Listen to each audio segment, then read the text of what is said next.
ეს არის ნიმუში, რომელიც მუდმივად მეორდება. ირანზე მასშტაბური თავდასხმის მუქარები. შემდეგ აშშ-ში უკან იხევს და მოლაპარაკებების მაგიდას უბრუნდება. პრეზიდენტი დონალდ ტრამპი ამბობს, რომ ირანთან მოლაპარაკებები ორშაბათს დაიწყება ჰორმუზის სრუტის გახსნის შესახებ შეთანხმებაზე. მას შემდეგ, რაც საუდის არაბეთმა, არაბთა გაერთიანებულმა საამიროებმა და კატარმა მას მოუწოდეს თავი შეეკავებინა ახალი დარტყმებისგან, თუმცა თეირანი საჯაროდ უარყოფს მტკიცებებს, რომ შეთანხმება ახლოსაა. და აშშ-ის ლიდერი აფრთხილებს, რომ სამხედრო ვარიანტი კვლავ განიხილება. კიდევ ერთხელ, ამავე დროს ირანი ომანთან ერთად ჰორმუზის სრუტეზე შეთანხმებას განიხილავს. მეტი ამ თემაზე ალიულია პაპაგალოვას რეპორტაჟში. აშშ-ის მასშტაბური თავდასხმა ირანზე მზად იყო. შემდეგ პრეზიდენტ დონალდ ტრამპის თქმით, ვაშინგტონის სპარსეთის ყურის მოკავშირეებმა სთხოვეს შეეჩერებინა. საუდის არაბეთმა მთხოვა არაბთა გაერთიანებულმა საამიროებმა და კატარმა და ირანმა ჩვენ უკვე მზად ვიყავით შეტევის დასაწყებად სწორედ ამ დროს ახლავე და მასშტაბური შეტევა იქნებოდა.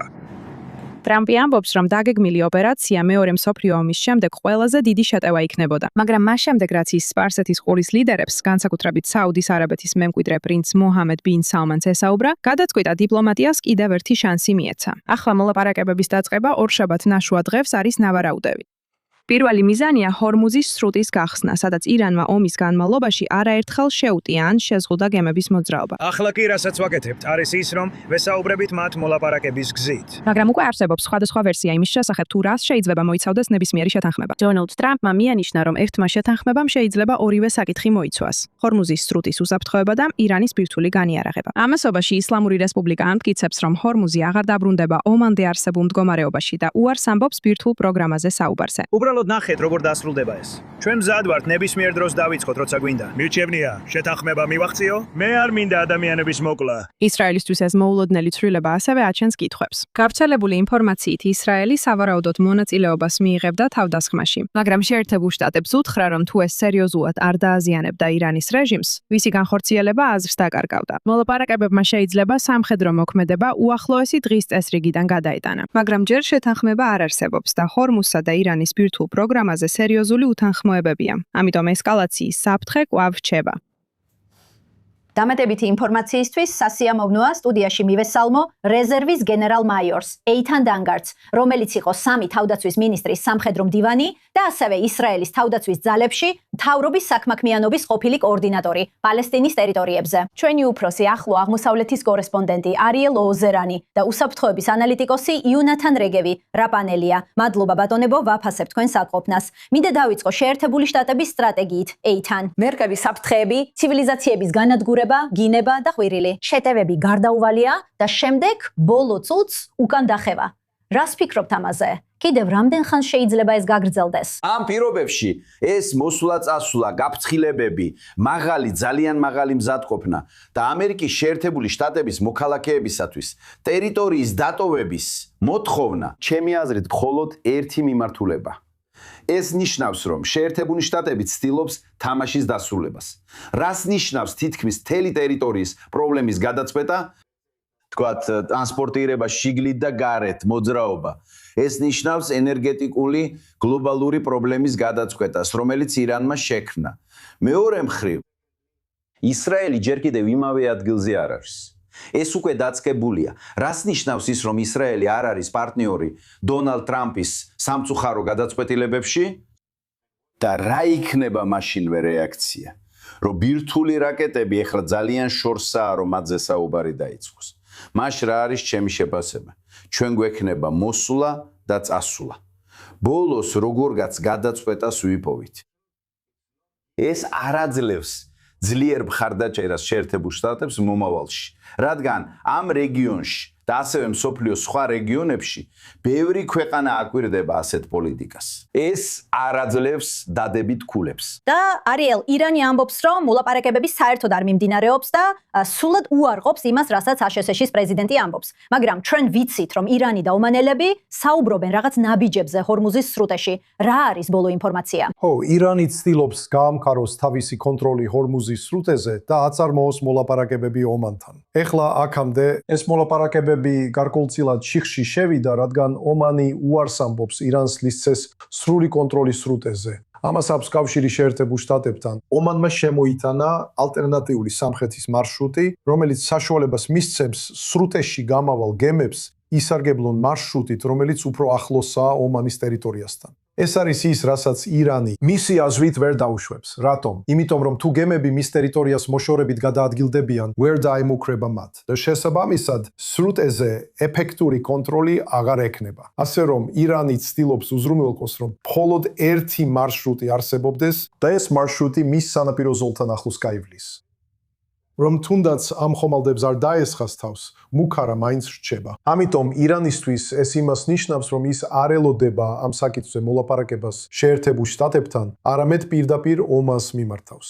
მიზეზი, რის გამოც ომანი აქამდე უარს ამბობდა ამის დაშვებაზე, არის ის, რომ პრეზიდენტმა ტრამპმა ომანის განადგურებითაც დაიმუქრა. ამიტომ ძალიან შესაძლებელია, რომ ომანი ამას აკვირდება და მზად არის ეს რისკი აიღოს, რადგან არ სურს ირანელების გაბრაზება.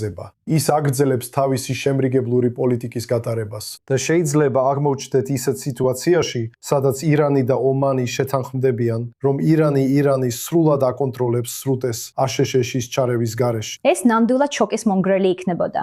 და ჩვენ ვიცით, ჯონათან რეგევ, რომ დონალდ ტრამპმა თავის ბოლო პოსტში Truth Social-ზე თქვა, რომ ირანის ლიდერები წარმოუდგენლად ორპირები არიან. ამბობს, რომ მათ შეხვედრა სთხოვეს და უახლოეს მომავალში კიდევ მეტი მოლაპარაკება იგეგმება. ამას ისრაელიდან აგვერდებიან.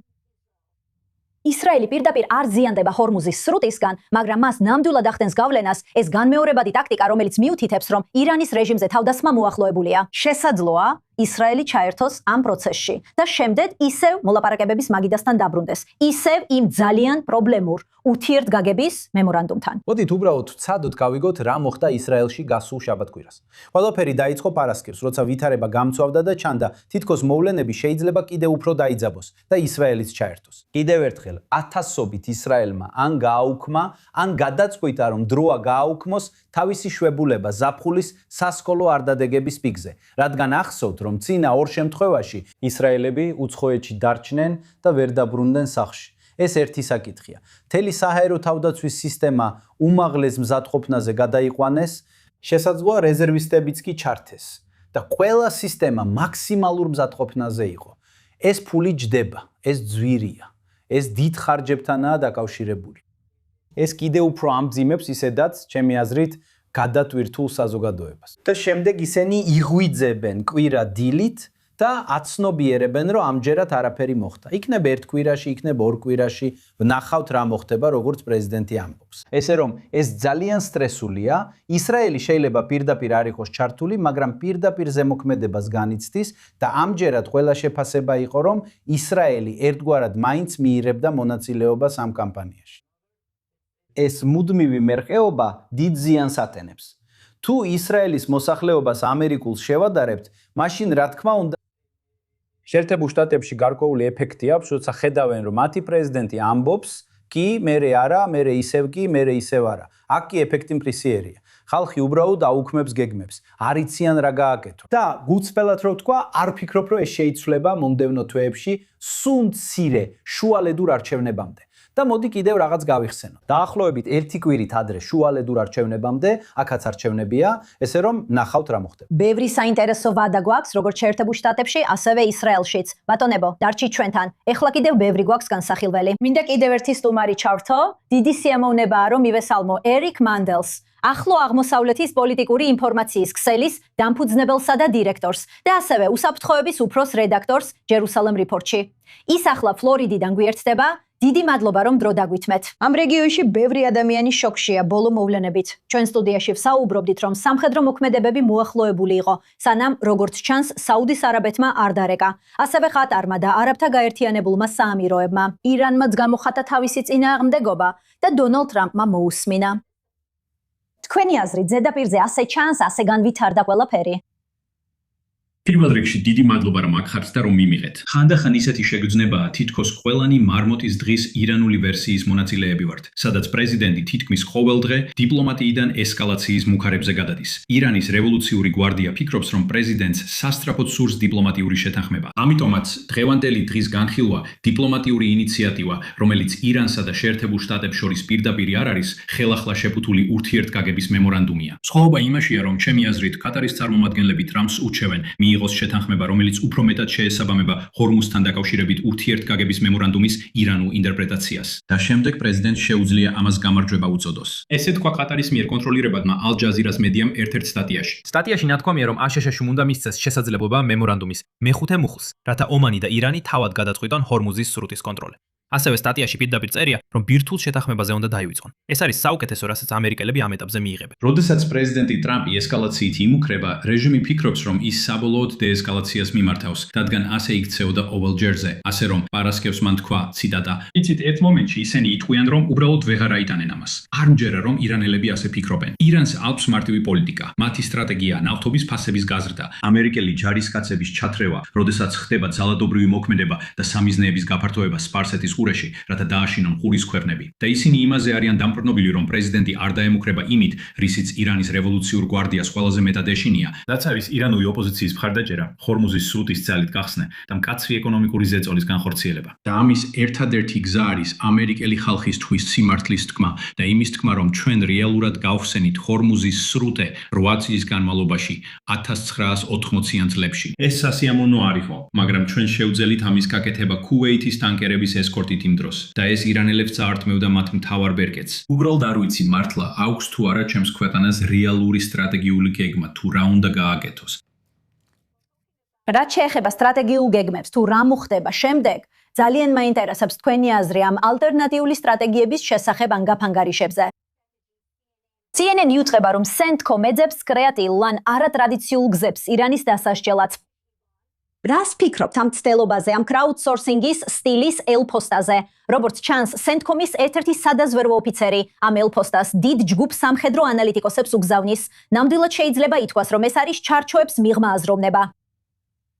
იცით, იმედი მაქვს, რომ ეს სასოწარკვეთილებას არ გავს. იცით, მსმენია, რომ CENTCOM-იც და ისრაელიც ვეც კი გაიგეს, რომ პრეზიდენტმა დარტყმები გააუქმა, სანამ მისი პოსტი Truth Social-ზე არ წაიკითხეს. ესე რომ ესეთი მითითების მიცემა CENTCOM-ისთვის, როგორც ჩანს, მათ კომპეტენციაში არ შედის.